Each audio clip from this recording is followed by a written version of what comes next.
खोडकर चिनू आणि आई मनू. चिनू दिसण्यात खूप गोंडस होता, पण तो खूप खट्याळ होता.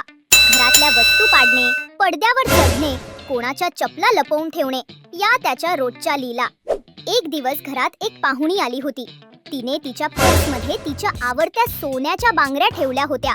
मनू स्वयंपाकघरात गेली असताना चिनूला ती पाहुणी आणि तिची पर्स दिसली. काय असेल यात असा विचार करून चिनू हळूच त्या पर्स जवळ गेला आणि आपल्या लहान पंजाने त्याने पर्स उघडण्याचा प्रयत्न केला. पर्स उघडताच चिनूने आतला चमचमणारा बांगड्याचा बॉक्स बाहेर काढला आणि तो घेऊन पळून गेला. थोड्या वेळाने पाहुणीला आपल्या बांगड्या दिसत नसल्याचे समजले. घरात एकच गोंधळ उडाला. माझ्या बांगड्या कुठे गेल्या? आई मनू गडबडली. तिला लगेच जाणवले की हे काम नक्कीच चिनूचे असणार. तिने चिनूला शोधायला सुरुवात केली. बराच वेळ शोधल्यावर तिला चिनू एका सोफ्याखाली बांगड्यांचा बॉक्स घेऊन खेळताना दिसला.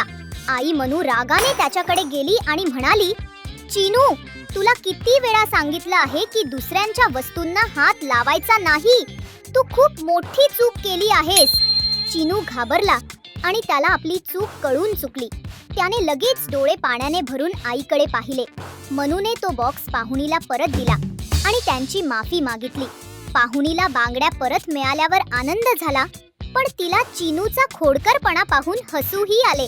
नंतर मनूने चिनूला प्रेमाने जवळ घेतले आणि समजावले, बाळा, खोड्या कर, पण त्यामुळे कोणाला त्रास होणार नाही किंवा कोणाचे नुकसान होणार नाही याची काळजी घे.